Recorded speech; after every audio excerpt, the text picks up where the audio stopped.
Welcome back to Ladies Who Create, a show where we'll be interviewing the incredibly inspiring women who are trailblazing the design and creative industries. I'm your co-host, Liz Meyer, a creative director and half of Datalands. And I'm your other co-host, Jess Rosenberg, and I'm a creative director currently working in the tech industry. Today, we're excited to welcome Haruko Hayakawa, a CG artist and creative director specializing in art for brands, editorial outlets, and ad campaigns. We talked to Haruko about her career journey, the evolving creative landscape, and embracing one's unique path in the art and design world.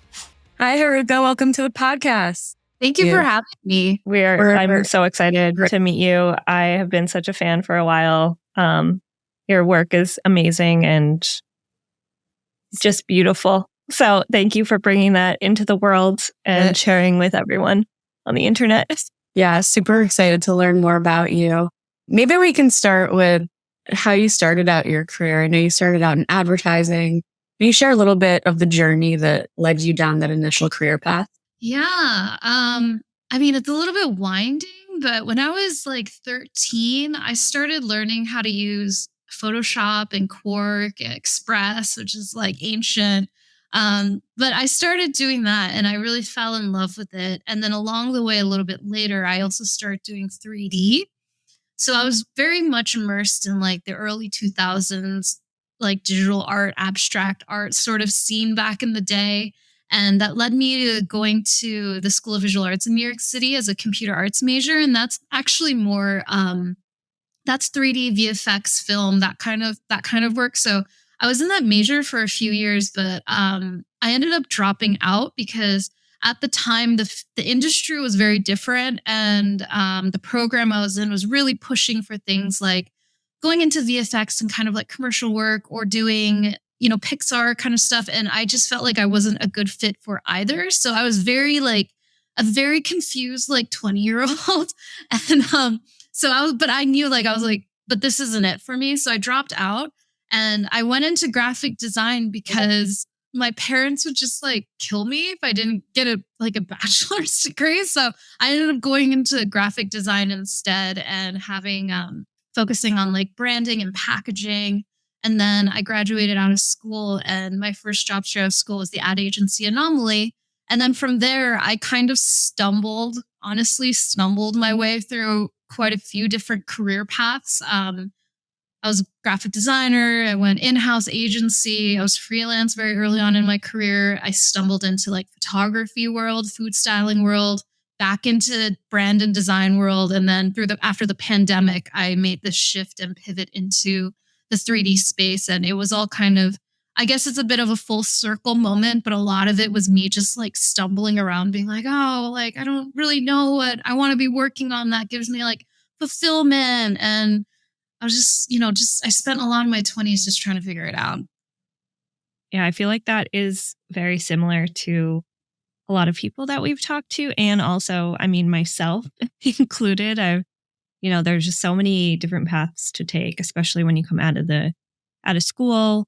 And as you're living in New York City, you're just like exposed to an entire world where you can actually make money as an artist of some kind, even if it's commercial art. Yeah. So your background in prop styling and photography with that, can you tell us a little bit more about that? Because that is also fascinating. And it is just like a little bit of an unknown career in my mind. It's like an art director, but it's also a graphic designer and it's also a stylist in some way. So I'll be like really honest about like how I got into that.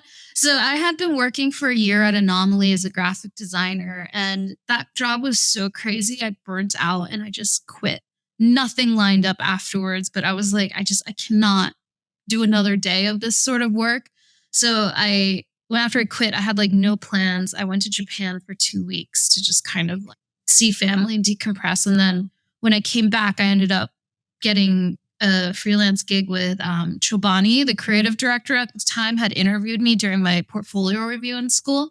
So I ended up at Chobani for like, a little under a year. And that's where I learned about like food photography, like who the photographers are. That food styling and prop styling was like a career. Like I had no idea about that kind of stuff, but I worked under a creative director, Paulina Reyes, and she really kind of shaped that side of me and understanding the food space. So I was a freelance designer at the time.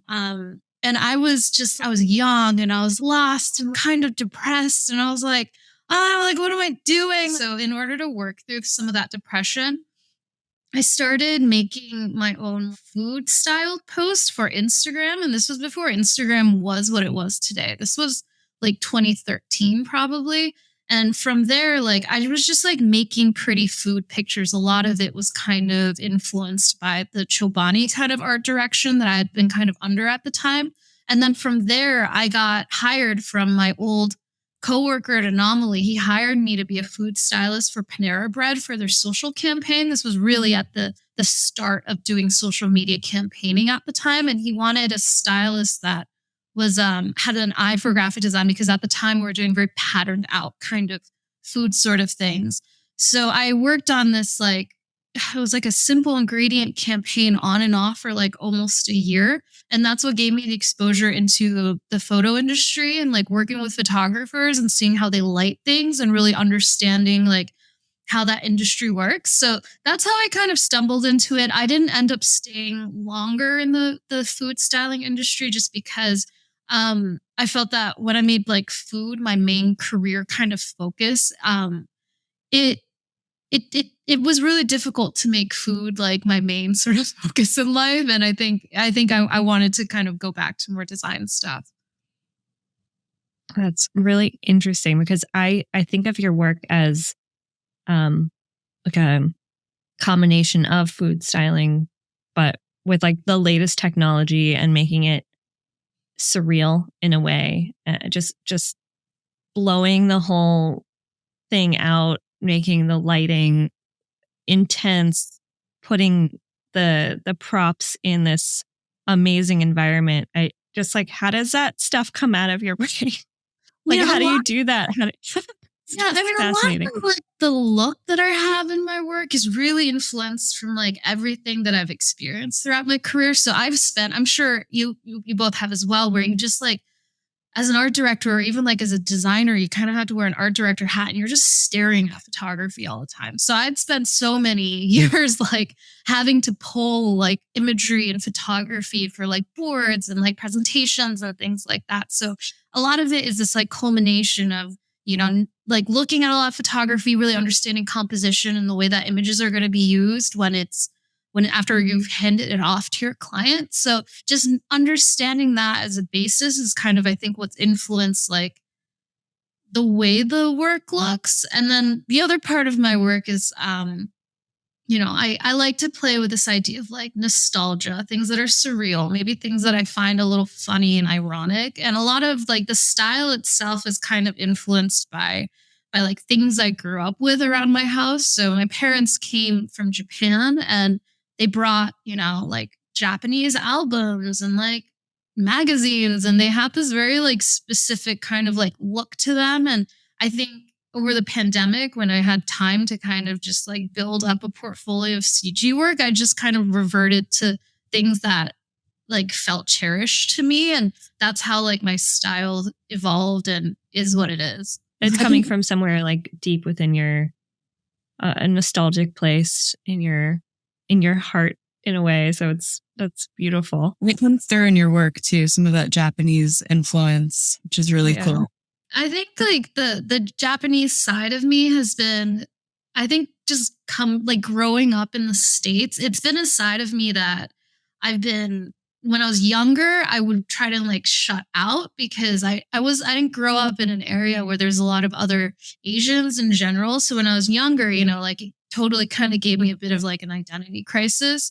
And then the older I got, especially throughout college, and when I moved to New York City, which is such a diverse city, it's something that I wanted to sort of like explore my identity a little bit more, which is really the reason why you see it coming out a lot more through my work. That's awesome. Do you find clients come to you seeking out that specific style?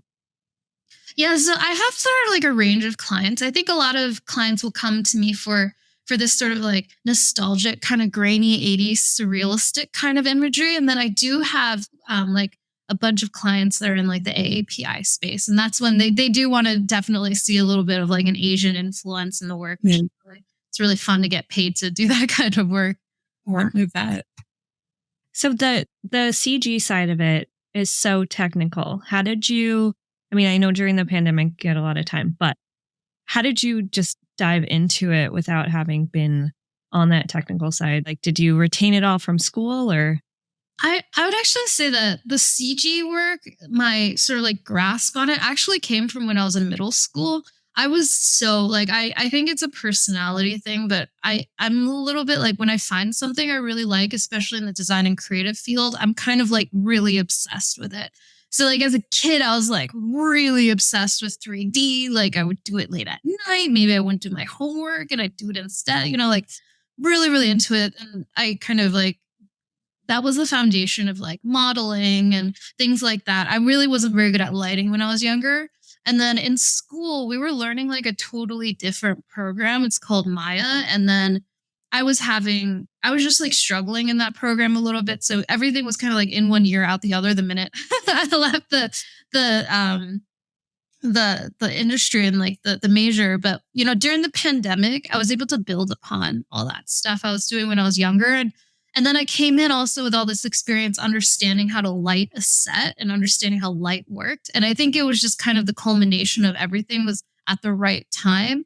And I was able to kind of like re-obsess over CG a little bit and, like watch a lot of tutorials. I'm a big believer in like for myself having like a creative practice on a near daily basis. And I was able to use that time to do training and just like give myself the time to like figure out how to do this. Yeah, I've seen a lot of your I feel like I'm stalking a little bit like on your tweets about just trying certain techniques, talking about tutorials that you're working on and just like showing little snippets of what you're doing and interacting with other people. It comes into my feed all the time and I want to know how to do 3D, but it's like there's something that's very difficult for me. But like just finding that community. Do you have a community of other people that are really active and that you're part of? Yeah, I mean, I'm somebody that like I would consider myself a very internet type of person. So I have there's certain discords that I'm in where it's all about 3D. I ask my questions. I'm very active in that sort of space. And Twitter is also a really great resource, and YouTube is another really great resource of just techniques and all of that. And I think the thing with CG is that it's a lot of smoke and mirrors. So a lot of times they're just making something look like some real object or scenario, but the way you build it, like the physics of it, might completely go against real world physics. So in order to do that, it's like a lot of experimentation. So I think the CG community and the CG industry in general, they're very friendly and they're very open to sharing techniques. I'm really grateful for that, obviously. But I like to connect with other people so that we can sort of swap techniques and, we can kind of figure out how to get things done. And I really love how open people are to helping each other. I think that the physics part is what gets me. Because you're looking at one angle and it looks perfect. And then you shift like the Z-axis, I guess. And it's like so confusing. And my brain kind of breaks when I see that. So that's. Yeah. I'm looking at some of your like stop motion experiments on Twitter and just like, it's just so cool. I mean, these are obviously sped up, but they're so mesmerizing to watch. Just see you like literally digitally sculpting. Like this one's the whipped cream turned latte. Oh yeah. It's a lot of practice. I think the thing with CG is that like everybody who does it understands how difficult it is and how technical it is. And, I say this often that going into CG is almost like it's trying to sprint up a cliff in some ways because the learning curve is like vertical almost sometimes. Yeah. So I spent a lot of my time just practicing like that sculpting, all that sculpting work with smooth outs and ZBrush. So much practice goes into that sort of thing because I'm like, you know how anxiety inducing it is when you have like a client come to you and they're asking for something that you're not 100% sure whether or not you're going to be able to execute against. So I think my way of kind of handling that sort of anxiety is I can kind of predict what my clients are going to be asking for. So when I do have downtime or first thing in the morning, when it's like me time, new creative time, I practice all the time, like food sculpting and, all that sort of stuff. What would you say your tools of choice are? I'm seeing a few different across like a Cintiq and the ZBrush. Mm-hmm. Are there certain ones that are your go-to? Mm-hmm. Yeah. So for 3D, Cinema 4D is my go-to. That's the program I started with when I was a lot younger. So I'm lucky in the sense that it became an industry standard now as an adult, because it would have been difficult, adopting a different program.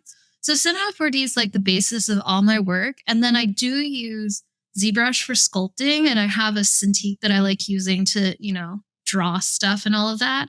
And then when it comes to like a render engine, the render engines are kind of like what makes the image a little bit. It's how you do your lighting and then you render out your animations or your stills.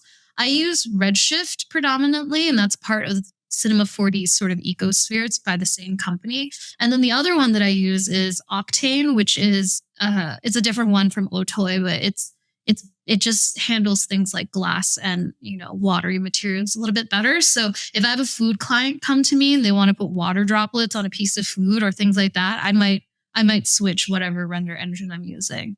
Very cool. Are there any, so if we are talking to like a new designer here, someone that just got out of school and they're also obsessed with your work, like where do you think they should go to get their skill level up? First of all, go to YouTube. There is so many free tutorials. One person to check out is iDesign. I think he leads up School of Motion, but he's really good at teaching. I learn a lot of things from him. If you're looking to do modeling, my favorite model guy is Polygon Pen on YouTube. I've actually hired him on a bunch of projects in the past. He's fantastic, really knows what he's doing, very good, like topology and edge looping and all of that. And I think his tutorials are like relatively easy to follow once you kind of like have a general grasp of like how the program works. And then another one would be Grayscale Gorilla. That's a subscription-based platform, and they deep dive into all these different programs. They have a bunch of free plugins and resources. They have one course that I've taken through them is Make It Look Great Too.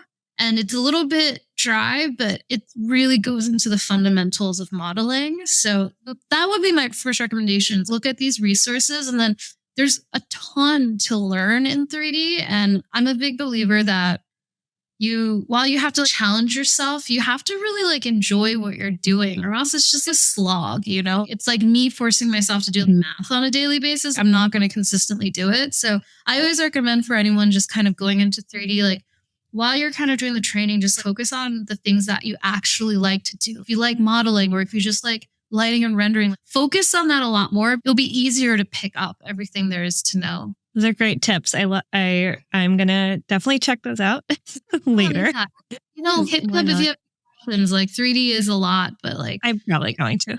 Yeah. But actually, sticking to CG a little bit, it is a predominantly male field. Mm-hmm. Do you often feel like you are maybe the only woman in the room, or is there any time where you felt like, just not as able to be outspoken or anything like that? Well, for me, when it comes to CG, right off the bat, I was working directly with my own clients. So I actually have never worked for a CG studio or an agency before. However, I will say that it is a predominantly male field. It's almost like when I come across like a female, like a woman CG artist, I'm like, oh my God, like we should be friends, because there's so few of us like in the field. And, so I since I work directly with my clients, I haven't, like come across any issues necessarily like that. But the one thing that I will say is that I really wish there was more women in this field. And what you find is the people who are doing the beauty CG campaigns, the fashion CG campaigns, they're men. and they're not even the target consumer of these products. So sometimes when I see all of these guys and like even photo and production, like if you're doing video plus CG, very, very male dominated. What I think is like kind of a shame is that like we as the target consumers aren't the ones actually creating the marketing to like sell to us. Like it's still like men are like creating these like ideas, like they're executing on, the marketing stuff. So that's the only thing. Like I think that, there's just such an opportunity for women to move into the CG space and actually be spearheading these like products that we actually buy and like be able to create campaigns that are reflective of what we want, what we want and things like that. So that's my only thing. Like, I really wish there's more women here. That's such a great point. Yeah. And I can see it in your work. There is like a female gaze to your work. It feels, I don't know, maybe that's why I was so drawn to it. And I have been so drawn to it. There's something beautiful about how you render the objects and how they just like float in the air, or like the hand movements that you use, like when you use hands or like the robot hands even. It feels fresh and new and just different to me in a way that it feels good to look at your work. And I think it is. I think there is a female gaze to it. It's like, it's like, 100%. I'm looking at it. Yeah. Like, I think that's really important, like especially with my work, like all this stuff that I create is very much like, I think a lot of artists would say that like there's a part of you that goes into this like art and imagery that you make.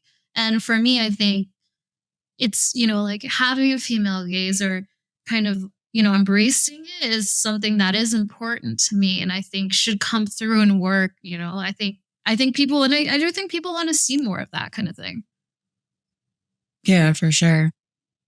Aside from the tools you recommended, if someone were to pursue a career in CG and maybe they're looking at colleges or university programs, do you know of certain schools that are offering this as a concentration area? Yeah, so SVA, where I went to, they have a pretty strong program. I will say, however, that I know a lot of self-taught CG artists. There's just like a wealth of resources on how to use these programs, how to work in a production sort of pipeline. So I will say that I don't necessarily think you have to go to school to go into this field. You could be self-taught. You could do the courses and you arguably could be better than some people who come out of, art school programs. I think it depends on what path kind of works for you, because being self-taught, you have to be very self-driven, very self-starting. So that's also a different challenge in and of itself. But yeah, SVA is the only one that I'm kind of aware of. I feel like I might be a little bit out of touch with education sort of stuff. I will say that there's a lot of graphic designers that end up kind of making their way into CG. And a lot of the times they do this through taking courses and all of that. That's cool. I think NYU has a program. I'm pretty sure it might be more like processing and, that sort of like coding, design sort of stuff. But I think they do have some sort of a CG program, but I will double check that. Unless I'm wrong. Yeah. So another thing I was wondering about is like, because it's such a male dominated field, like when you do interact with other designers in the same fields, do you ever feel like, I don't know, that old thing of imposter syndrome, just, there's like feeling a little bit of discomfort or anything like that in your day to day? I mean, yeah, all the time. I think you're human if you feel a certain level of like imposter syndrome. And I think it was really difficult for me a few years ago, right when I was kind of being like, I don't know if I want to be a graphic designer still. When I was making the transition into 3D, I struggled a lot with imposter syndrome. And a lot of it is because I've never worked in a studio or like a full high production kind of environment when it comes to CG, and everything was new. And I was like single-handedly trying to figure out like what's a workflow and a process that works for me that I can communicate to clients that is going to be like result in a successful project. And I really struggled with feeling, whether or not I knew what I was doing. That was another thing, because CG is like, there's so much to know about CG. I really struggled with this, like, mostly the do I think I know what I'm doing kind of feeling for me. And, I think not that I still don't struggle with it. I do, but I think after I've done quite a bit of, coaching and mindset coaching, also quite a bit of therapy. And I think over the years, what I've just kind of realized, which I also think comes with just age in general, like I do think that I'm like resilient and I'm fast on my feet. So a lot of the times it's like, I think nowadays, if I find myself in a place where I'm kind of like, oh my God, like, can I handle this? And like, do I know what I'm doing? I think a lot of it is like pausing and just like taking the time to look at sort of the resources that I have ahead of me. Because for me, the fear of a lot is like the unknown or the questions or the process of the project or how I'm going to go about doing this. I really need to kind of like pause and just be like, let's like think about this. Let's like try and extract ourselves from like the swirling brain and be like, okay, like if I'm going to take this project, am I going to hire help? Am I going to hire an expert so I don't have to handle certain parts of a project? Like sometimes I hire modelers here and there just because it's the one thing that I don't want to always handle when I'm knee deep in work. Am I going to bring on maybe an agent to help me like manage the client, things like that? So I've been able to, over the years of spiraling and freaking out, I've been able to just be like, all right, let's like calm down. Let's like think about this critically for a second. And then after the critical thinking, we either take the project on or we don't take the project on. Or sometimes like I was on a project recently for a tech brand where they were asking me to do something that changed my entire process and the programs that I used to work. And that threw me for a loop. And I was like about ready to cry because I was like, I can't do this. They're like telling me to use different programs. Like, and I almost like sometimes there's a luxury for me because I work for myself. So I set my own schedule, but I was like, we're going to stop working for the rest of the day. We're just going to chill out. And then we're going to try and get good sleep. And then tomorrow morning we'll probably feel better. So that's how I handle a lot of it. I love that. It's like, it's solving like an initial emotional reaction with logic and action. Yeah, it's taken a long time to be able to do this though. So it's like, I can talk about it eloquently now, but like a few years ago when I was younger, I'd be like, oh my gosh, I can't do this. I'm like, I'm not experienced enough and I don't know what I'm doing. So it used to be really, really difficult, but I think there's a struggle, you kind of figure out how to work with yourself. For sure. I think that's such a good reminder for really any creative person, because beginning of a project, at least for me, there's always like baseline panic of like, how is this going to get solved? Yeah. And you just need to start and apply the processes you're used to. And then on the other side, you're like, oh my God, I solved it again. Cool. But I think a lot of creatives can relate to that initial freak out. Yeah, I'm glad I'm not the only one, because I think the one thing with imposter syndrome is you really feel like you're the only one. And I always freak out in the beginning where it's like you get a brief and like maybe they're asking for something kind of out of my skill set. And then I'm like, oh, like, can I do this? Like, am I going to be able to execute this? And I guess I feel really like kind of panicky about it. But I think it's important to talk about these kind of things so we all feel a little bit more normal about it.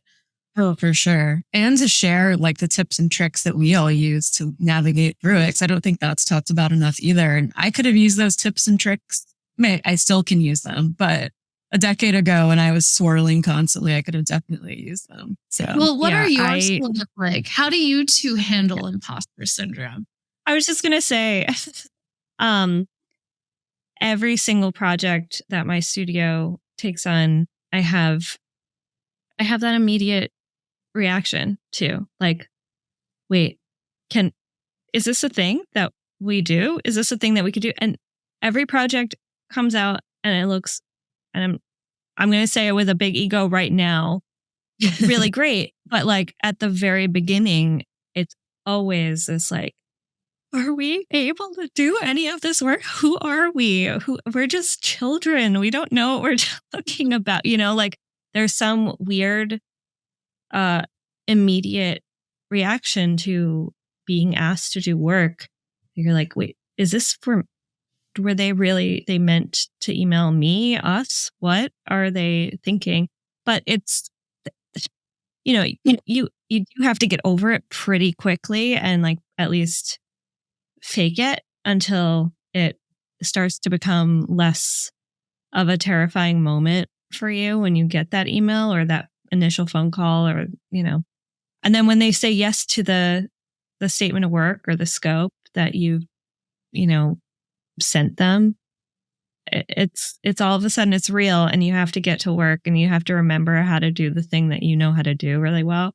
When I was first starting as a freelancer, I would have like a day or two of just like complete panic and like, why am I doing this to myself? And I think a lot of years of that made me a little numb to it, a little bit more numb and more used to it. So now it just happens and I just still send the estimate over, even though I'm still feeling freaked out. But I don't know. I don't know how you ever get over imposter syndrome. I don't think you do. I don't think you do. I feel like for me, it's ebbed and flowed throughout my career, depending on what type of roles I was taking on. I still talk about it with my therapist, and something really interesting that we did in therapy together. I don't know if you've heard of, it's called internal family systems. Mm-hmm. And it's where you basically label the different parts of yourself. So if I have like a panicky, like super high anxiety self, I have a confident, like self, I have, maybe my younger 5-year-old self, maybe it's my older self. And there's an imposter syndrome self, which might overlap with the anxiety self. But whenever I'm, feeling that imposter syndrome kind of come up, I like tap into the confident self and I have those two parts talk to each other. It sounds crazy. But if you think of like, what's that movie? The Pixar movie, Inside Out, with all the different emotions talking to each other. So in my head, I'm like, my different selves are basically working things out in my head, and calming each other down. That's one way. I think another thing, which I often forget, especially when I'm feeling imposter syndrome, is I almost feel like I have amnesia sometimes because whenever it comes up, I tend to forget all the past times that I've done that same thing or that same type of project. And so a lot of it is really just reminding myself that I've done this before. I have experience.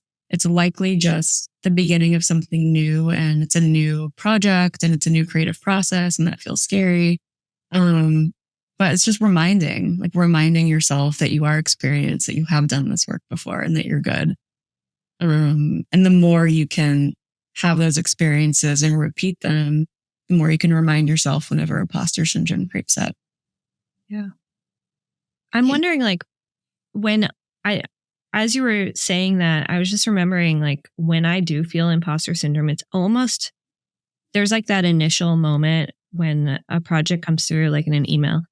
But then in the middle of a project, if a client pushes back at all or questions your decision making or the design that you're working on, I think that's when I get it like the worst. And it's in that messy middle kind of area of that project.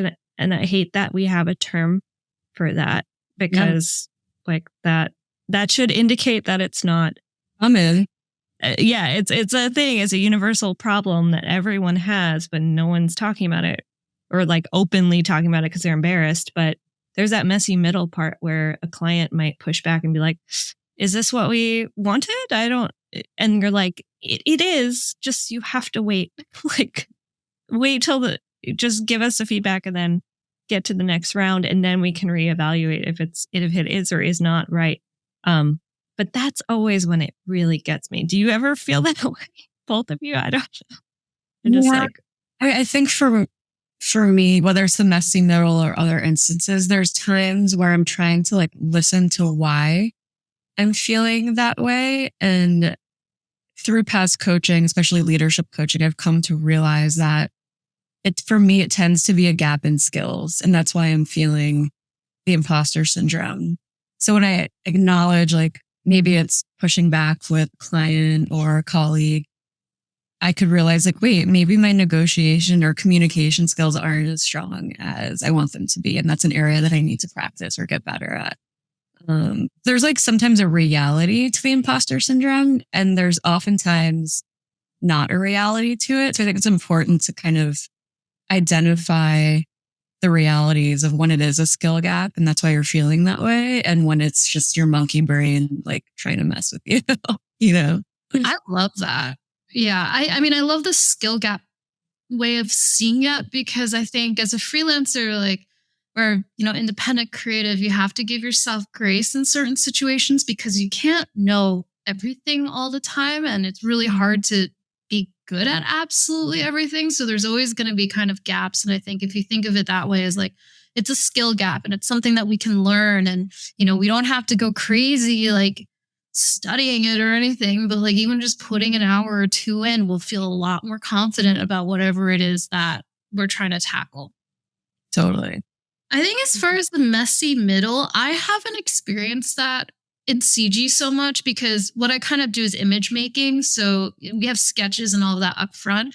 I did experience that a lot more when I was working on identity and branding projects, especially after kind of you've done the brand strategy and kind of everyone works differently. But like, let's say your brand world's kind of unveiling and then you move into design, and then maybe you've had R1 design and they're like, but we don't know if we like any of these. Or like, you know, like having, I felt that a lot more when I was working in design. And I think for me, I needed to expect that to happen to a certain extent and start feeling comfortable with the fact that we're going to hit a snag at some point midway or even near the end of the design project.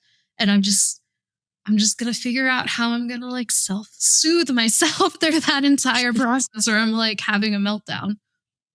Yeah, that's pretty much it. It's always that, like, the strategy is always right there. And then the round one, it's their sketches or something. And someone doesn't know how to interpret like a pencil sketch versus a vector sketch. And you're like, oh, there's like that education and the onboarding of a client that like you don't know these people, so you're trying to help them learn as they are on the job too. You know, you're helping them, but it's sometimes it's a lot. Yeah. It's important to remember too. This is something that I took away from leadership coaching as well, is that we work in such or at least a lot of us tend to work in fast-paced environments. Like clients want things quickly, and, you know, the fast-paced nature of our work kind of puts pressure on us to, like, if there's a question that comes up or maybe there's something that we don't know how to answer immediately, at least I know I feel pressured to come up with an answer fast, if not on the spot. I think it's okay to slow down and just be like, hey, let me think about that for a little bit and get back to you. And then you can go have your private panic moment on the side and then figure it out and come back to them. But I know I've definitely stumbled so many times in my career where I've like reacted with an answer just to have an answer, even though it might not be the right one, definitely not the best one. The slowing down before responding, I think that's been a big learning for me throughout my career. Yeah, I think being able to say like, I don't know the answer and being really honest about it, I think is actually really important. And I think it took me a very long time to be comfortable saying that. But, you know, I think now, because from, you know, getting older and everything, I'm just like, you know, I'm not sure. I'll just be like, let me get back to you about that. Like, I'm honestly not sure. Or I'll just be like, I'm going to be very transparent about certain parts of whatever 3D process. If I was still designing, I would probably just not care anymore and just be like, listen, I'm going to be really real with you about certain things. But I think actually clients really appreciate that because they feel like they can have more confidence in you because you're not, you're going to be like, okay, let me just like think about this and I'm going to come back to you with like an informed answer. Totally. Yeah. It evokes trust. It signals that you're putting thought into the response. Yeah. I would That's love very to ask you too a question, actually, if that's cool. Please. Yeah. Sure. How have you been able to price yourself and price your work and feel confident either raising your pricing or feel confident in the number that you're throwing out? It's a great question.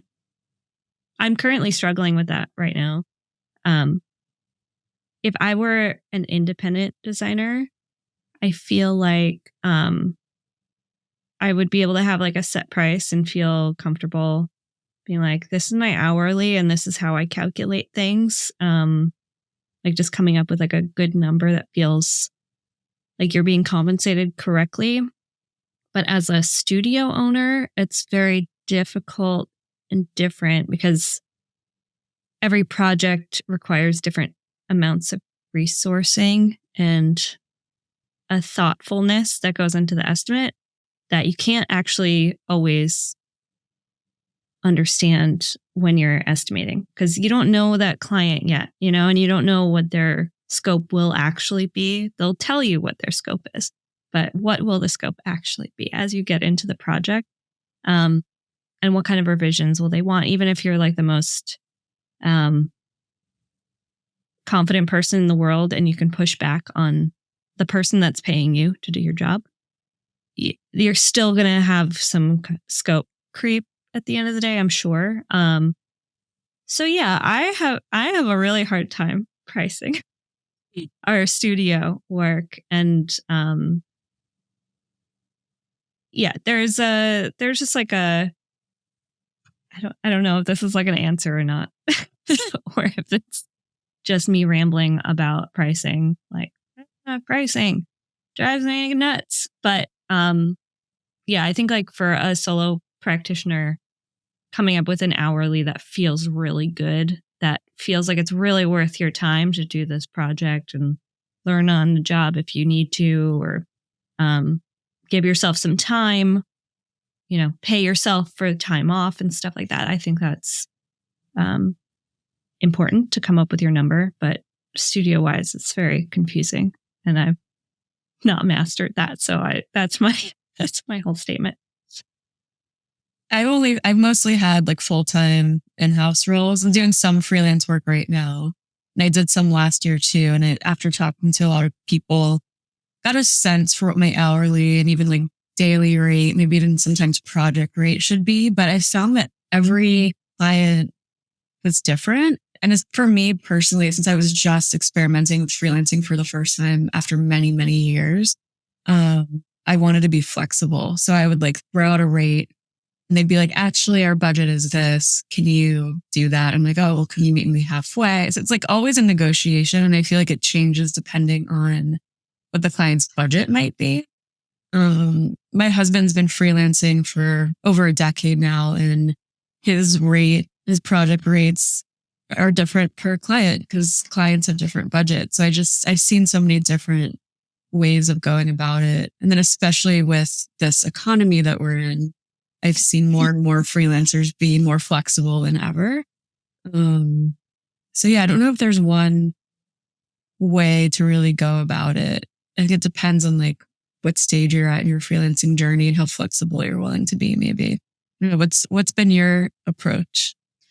I mean, it's really different with every client. I mean, it's the exact same thing that, both of you were saying. And sometimes I wonder if I'm charging enough. Like I always have that like, should I have gone up higher? And, I guess for me, what I really struggle with is kind of like, okay, what would my base rate be for something like this? Like, are other people charging more? And sometimes there's a part of me that feels like, oh, maybe like, like men with audacity are charging way more than me. Like, and I just like don't know. We So, are.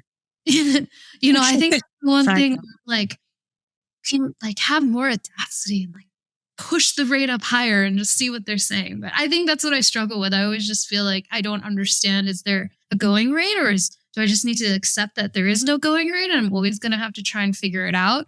A lot of the times, if we're doing a bit of a back and forth, I really try to ask for the budget up front, because it's either going to be somewhere within the range, maybe it's even over the range I think I'm going to charge, or it's going to be so low that I'm not, it's an automatic no, and I don't have to, get on a call. And then some clients want proposals and all of that. And, putting a proposal deck together is also a lot of my time, and I would like to avoid doing that if I don't have to. So that's the only thing I do. But I don't know. Well, you should definitely, maybe for an upcoming project. But first off, I think that's a really solid approach. I think understanding their budget before you share what your rate is really smart, because it can help you calibrate what your rate will be for that client. But I'd be super curious to hear back from you in the future if you like shoot your shot and just name a price that is audacious and bold, and what's the worst that'll happen? They'll be like, nope, that's not for us, or they'll negotiate. But worst case scenarios, they'll be like, no. Yeah. Or you get it, and then you have a whole different imposter syndrome meltdown about like whether or not you're doing a good enough job. That's how I usually, that's how the studio stuff usually works for me. It's like, wait, is this scope way too much right now? Oh my gosh, what is happening? But also I would caution too much negotiating. And this is for the clients out there. The more a client negotiates, the worse the project always goes. I just, as a blanket statement for everybody, if someone, is just negotiating you down, there is this economy. It is like really wild. Most people that I know that also own studios or that have, like larger freelance practices, they're being like, their budgets are getting smaller and smaller, which makes it very difficult to provide that amazing work, because you have to then figure out, is it worth it to be freelance or should I go in-house? I don't, like what do you do? And I've just noticed across the board that the lower, like you give someone a budget or your estimate, and they are like, oh no, our budget is actually half that. And then they're, negotiating with you, and you're like, I really need to keep it above this because of resourcing, and this is a studio, and this is how much it costs to run the studio every month. And we can go X amount over that, but that's, it's become a very strange market for negotiating and making sure that you're actually sustainable as a business. And I think a lot of clients don't realize that a freelancer or a studio is a small business. Like, it has to make money because you have overhead and the presentations, the decks, the work, the pitches that you're doing, and like getting on the phone with someone and walking them through your process. All that stuff costs not money, but it costs time. And your time is so valuable. And like, just, that's where I'm coming up with like the hourly rate that feels really good for you to like budget in all that time that you're going to have to spend doing all that stuff. It like everyone forgets about like the prep work and the fact that if you have a meeting with someone, it's not just the meeting, it's the preparation for the meeting and the 15-minute walk that you have to take after the meeting, to like go get that coffee because you're like, oh my gosh, okay, I just got so sidetracked from my work. And then getting back into it, there's like so much surrounding it that I almost want to put this like infographic together for any clients out there in the world where folks can understand, like, you go to specific people, freelancers or agencies for quality, high caliber work. And that comes with a cost, right? And if you can't pay that cost, then you go to maybe it's like the lower ranks of someone that might be more affordable, and even lower, maybe you like look for someone on Upwork or Fiverr. But if you have a certain price range, it needs to be able to meet what you're looking for. And if folks come to the best of the best, they have to be willing to meet them, the price.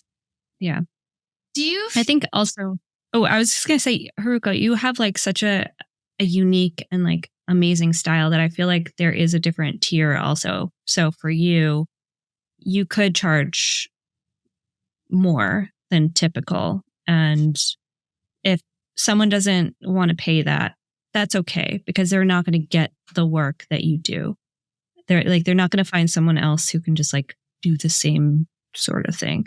So there is like leverage that you have in particular that I don't think a lot of people would have.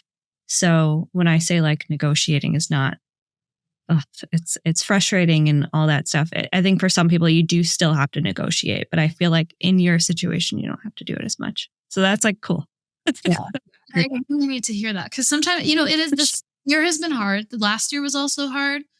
Some of the budgets that I get are so low that I'm like spicier, like now than I was when I was younger. So, sometimes when I get a really low budget, I'm like, this isn't going to cover my rent or my cost of living. Like, and I think some clients should know that. Like, I live in New York City. I pay freelancer health insurance. It's astronomical. And then my deductible sucks too. Like, it's all really expensive.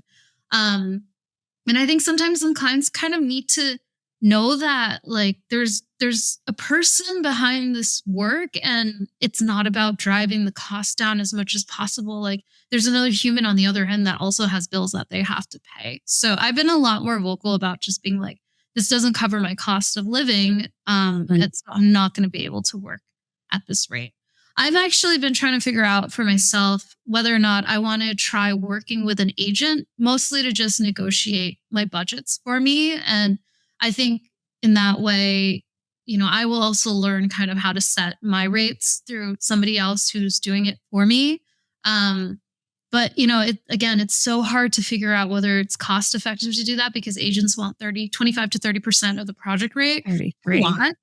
I would say 33. Just watch out. It's crazy, Yeah.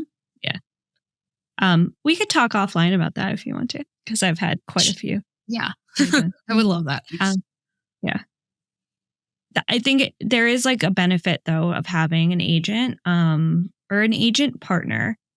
So you can structure that so that they have, purview over the work that comes in through them.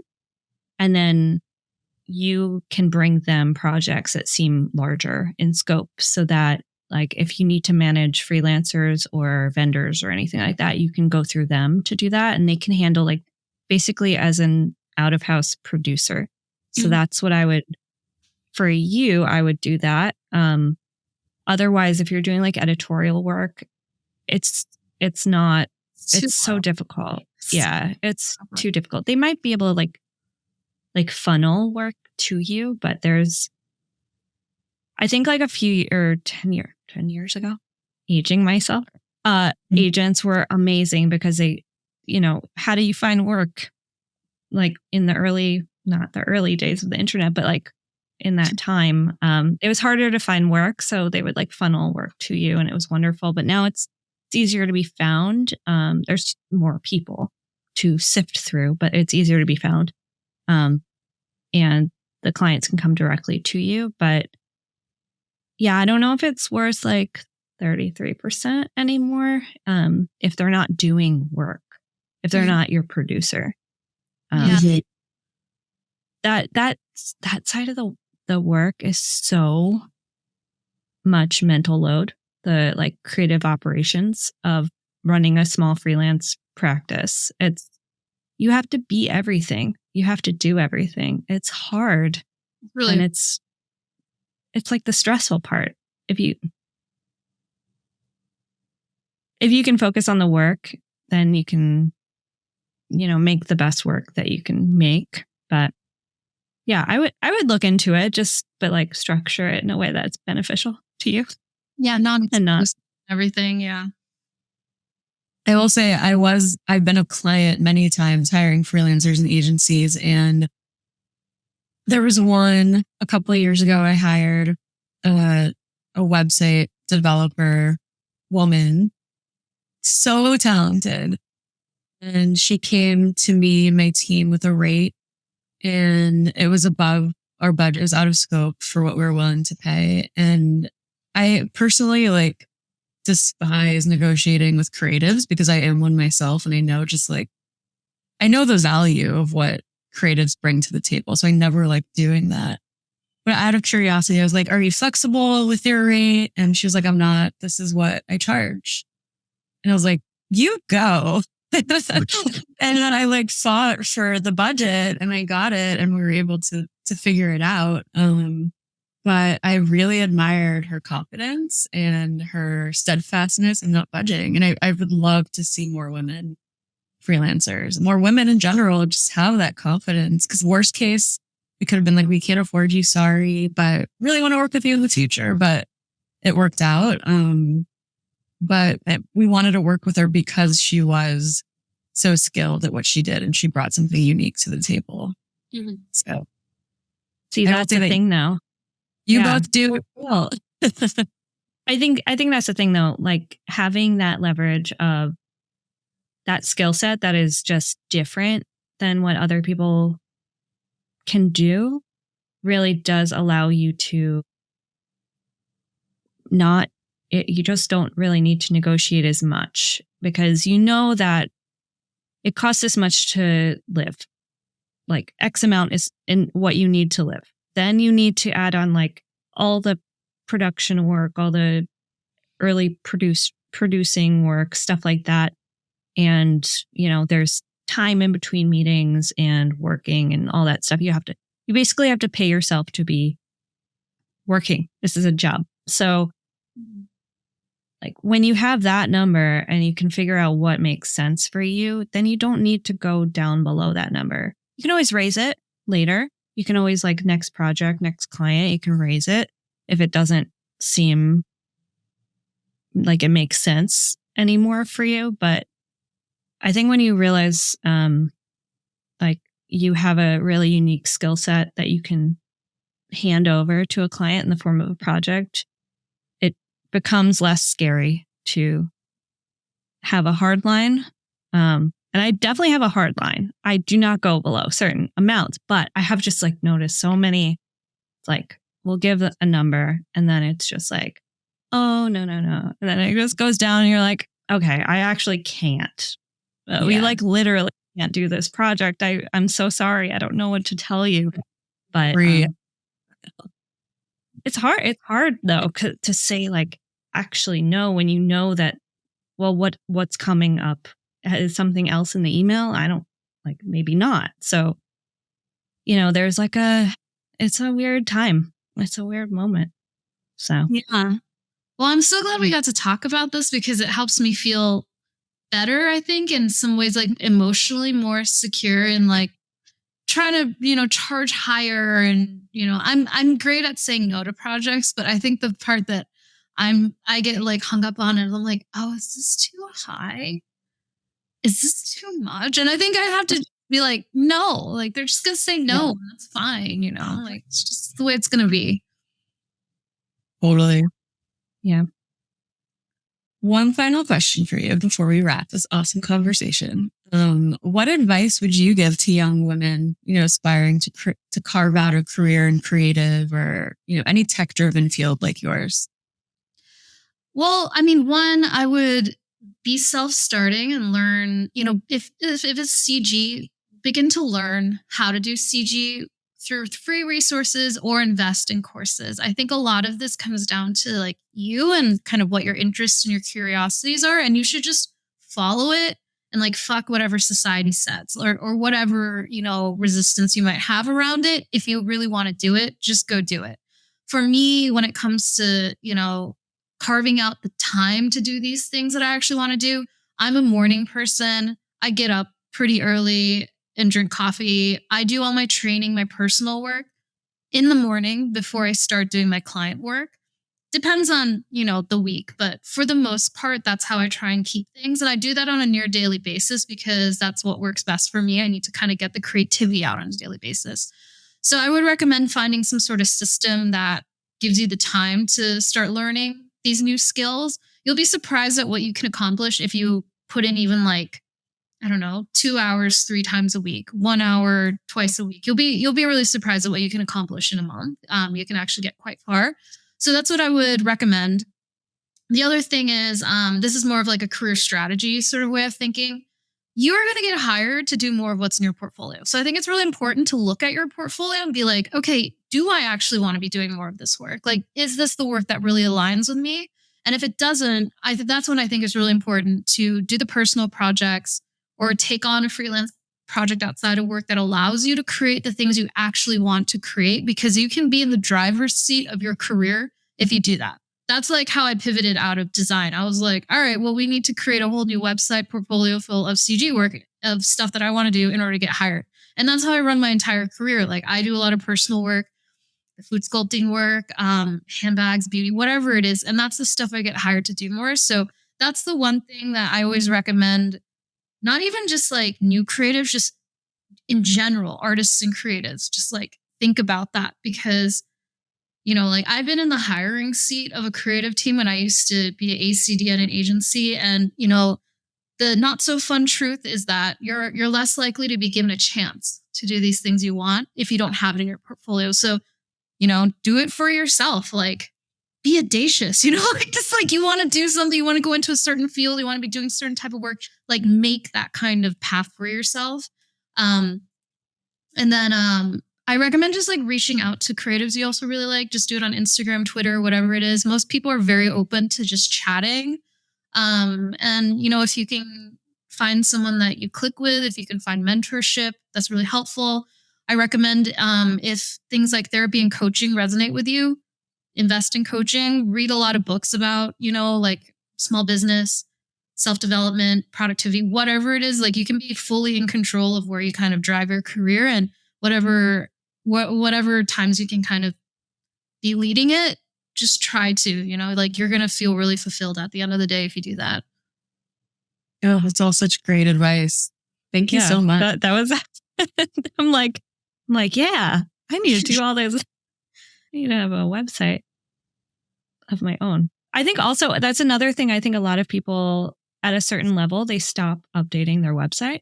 And that's what I found myself and a lot of friends that are like art directors, creative directors in-house, and even in like a freelance capacity, like don't even have websites anymore, because you're just like busy. And then all of a sudden you're not busy and you're like, oh shoot, what do I do? What do I physically make? Like, who am I anymore?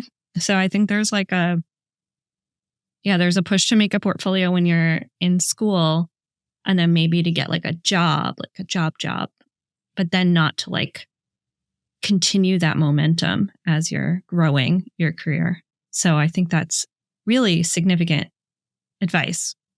Yeah. Keep that portfolio updated to reflect who you want to be, like what you want to do. Yeah. And I think everyone's a little bit different. Like, I think people sometimes want to move into, some people want to do more image making stuff or be very hands-on with the design. And then other people want to move more into leadership and director roles. And I think they're both really valid. And you can still push your career, even if you're doing more directing work, to the sort of things that you want. I really think that if you stay kind of within your power as a creative and as an artist, you can very much accomplish what you want to accomplish. And coming from someone who's worked with quite a few coaches, done a lot of this sort of stuff, like what you will kind of understand at the end of the day is that a lot of times I think we are our own mountains to where we're trying to go, right? So it's like whatever you're trying to do or accomplish or go for in life is kind of like on the other side of the mountain. So a lot of the times you kind of have to get like really real with yourself and, work through whatever creative or emotional mental blocks you have in order to get out to the other side. But all of this is like completely possible for you.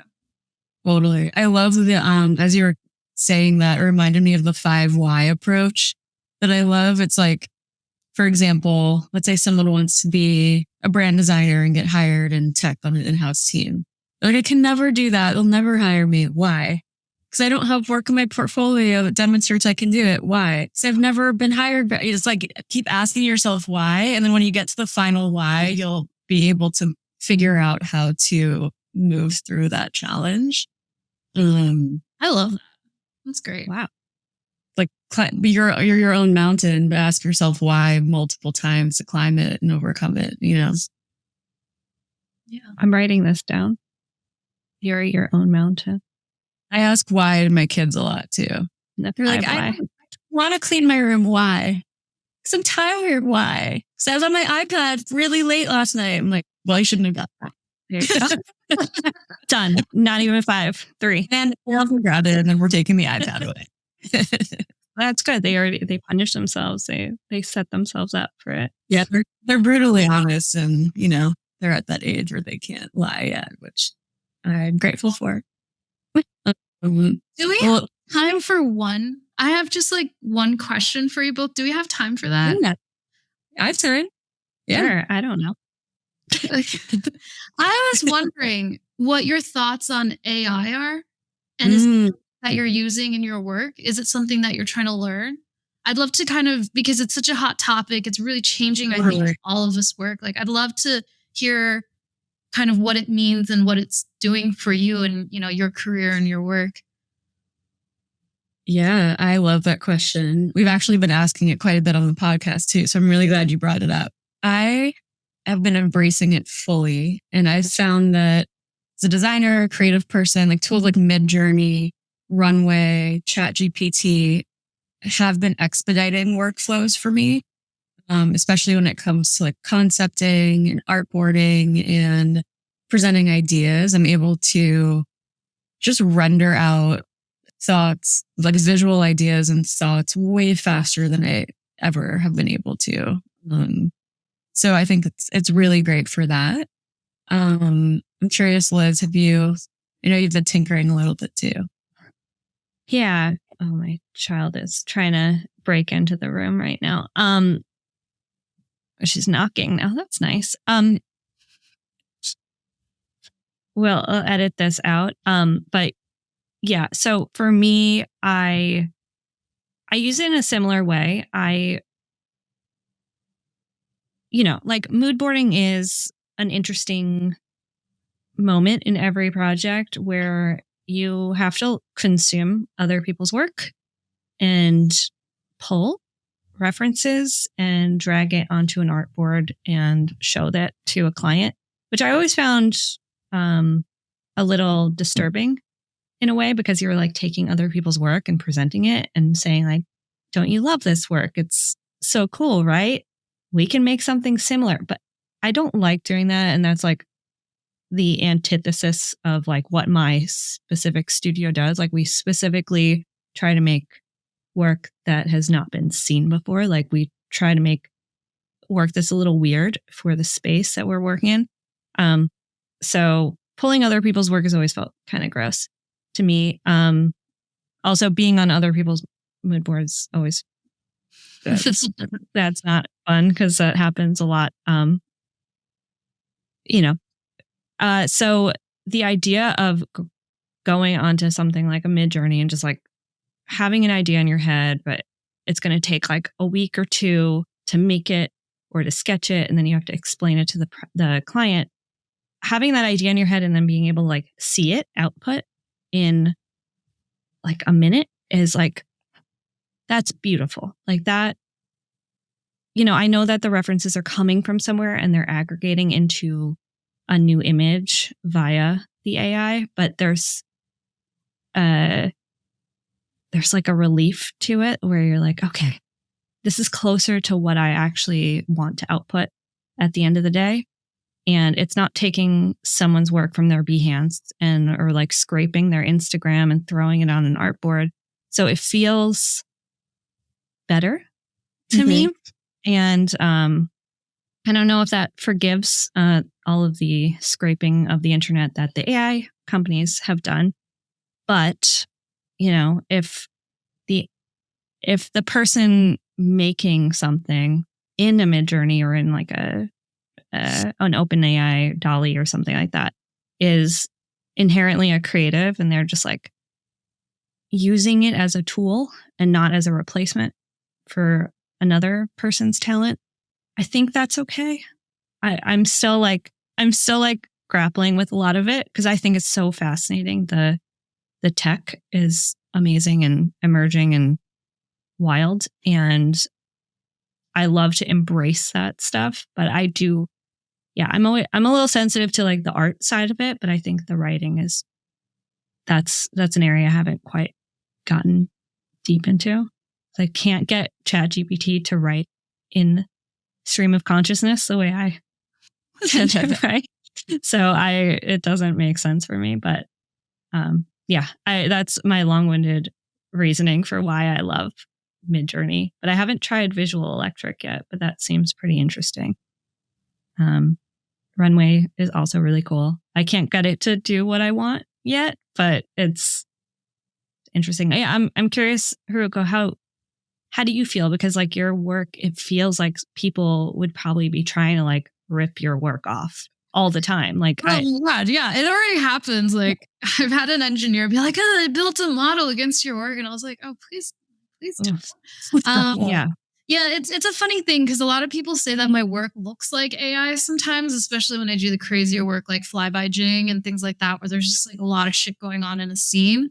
I'm kind of still in the boat where I'm trying to figure out if this is going to morph into something that I really need to be concerned about. I think ultimately it's like any technological sort of advancement where it's going to turn into a tool ultimately. I do think that, you know, as artists or illustrators, you know, image makers, we have to be really involved in and be really active in sort of the creation of the laws around AI, because I don't think that artists' work should be getting scraped and then kind of used in a model where, you know, you can kind of take an artist's work and just like replicate its style, but like, you know, whatever, put products into a different scene and things like that. I think we have to be really sensitive about that, because I think we also have to think about like, if we take all this artwork and it's easily replicatable and we bring it to AI, like, what are we doing when it comes to the value of art in general?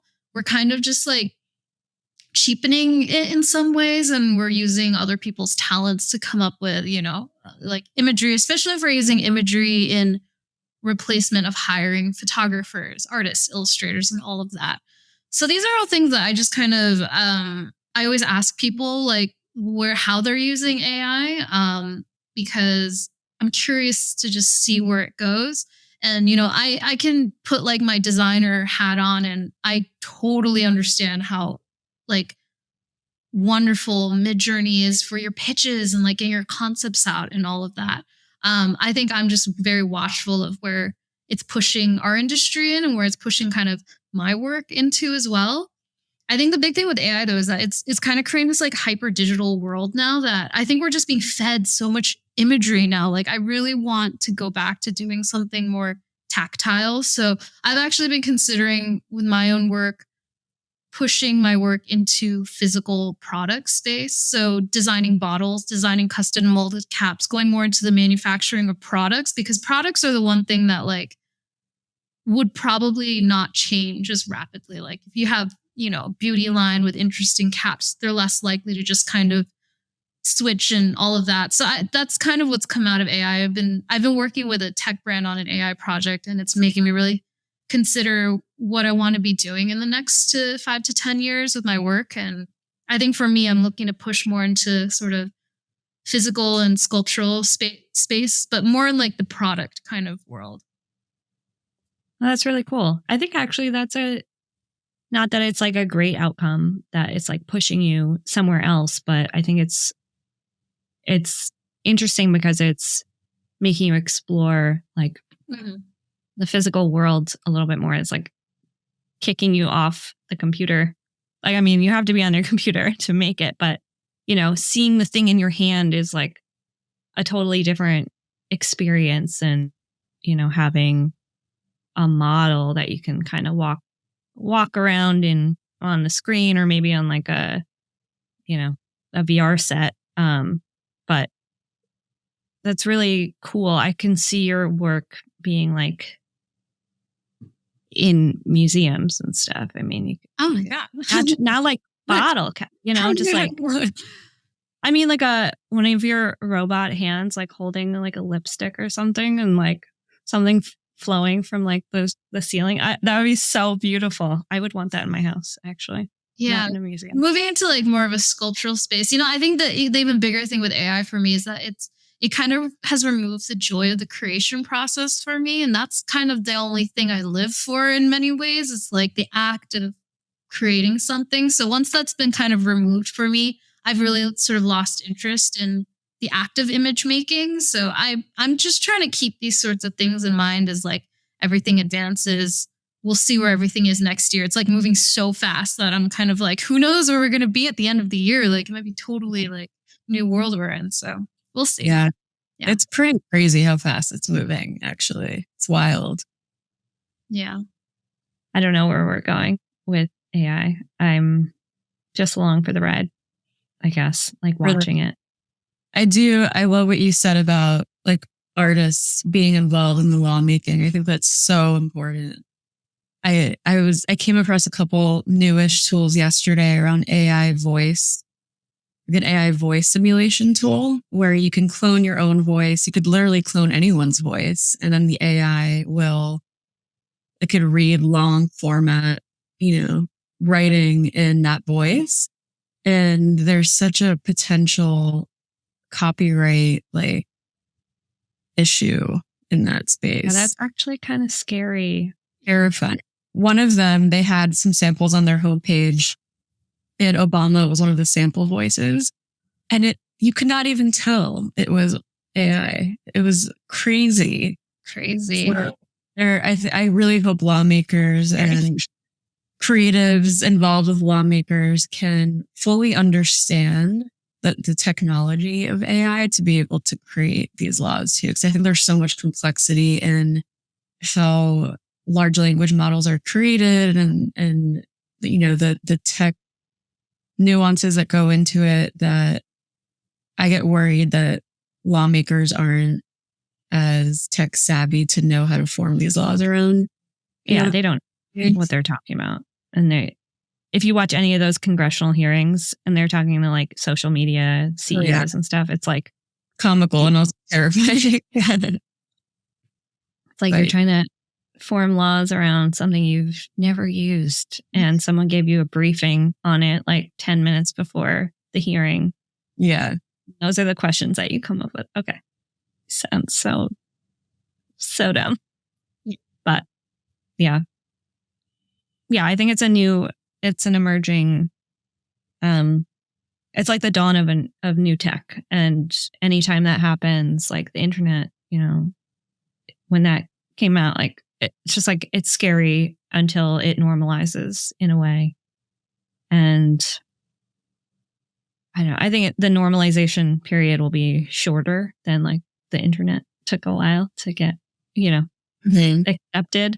But I think it's kind of like integrating in every product that we use now, like AI stuff. Like even if it's just like a little button with the universal sparkle, the AI sparkle icon. It's just everywhere. I see it everywhere. It's like, okay, AI just going to write all my emails for me. It's going to like organize everything in Notion. I am totally fine with AI doing all of the menial, like smaller tasks that compound, over time. Like even in editing the podcast and Descript, the tool that we use, there's so many AI features in there that expedite so many things, like finding the chapters in an episode, removing filler words, coming up with a little summary for our clips. Like, so it's really great for the small manual things that take a lot of time. I don't think we would have this podcast if we didn't have Descript. No, how could we have done it? Yeah. I mean, I took so many videos. So when I was in college in art school, I did a couple of video classes, like video art. And I was like, this is really what I want. I love this. This is so cool. And but like editing the videos took so long and it was so frustrating. I'd be in Premiere Pro for like 15 hours straight, just editing these tiny little clips and then making sure the audio didn't shift. And oh my gosh, it was just like mind numbing. And now we could just look at the transcript, erase the part that says, I don't know. And then it's just gone. It's just wonderful. It's like, that's why I was like, we can edit. If something is awkward or weird, we can just fix that. Don't worry about it. But 10 years ago, that would have been impossible.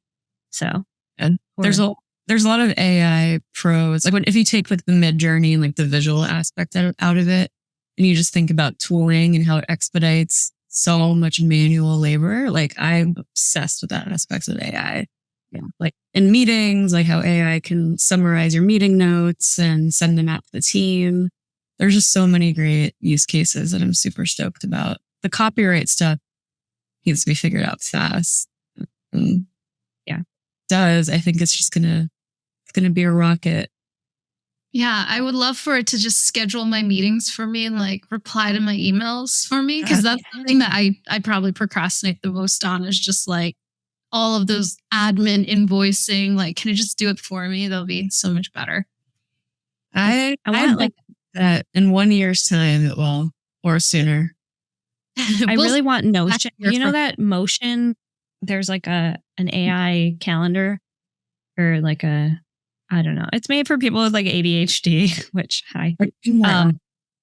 it's like it organizes your calendar for you and like spaces things out because, you know, it gets to know you as a person and knows that you're not able to take frequent breaks because you need to focus. That the UI is not there yet, so I can't use it. I just can't physically use it. It just drives me crazy. But when that gets sorted out, my whole life will be better. It'll be just like beautiful. I can't look at my calendar. I can't do it. Stressing me out. Too many. Was it Calendly? No, Clockwise was a tool I used to use a lot at work that did that. They would like reshuffle your calendar so you optimize for like the most focused time throughout your day. Oh, I didn't know there was one. Okay, interesting. Yeah, it's so maybe there's another option. Yeah, you can connect it to Google Calendar and it talks to it and they're friends. Like, love that. Friends. Yeah. Tools that are friends. Oh man. All right. Well, I know we're way over, but I love this conversation so much. Yeah. Thank you so much. Yeah. It was so wonderful learning from you and being inspired by you. Yeah. Thank you so much. It's lovely chatting with you both. I think I've been able to take a lot away from this conversation, just feel more confident about like charging and knowing I'm not the only one who's like having a meltdown at the briefing stage of a project. So yeah, thank you. This is lovely.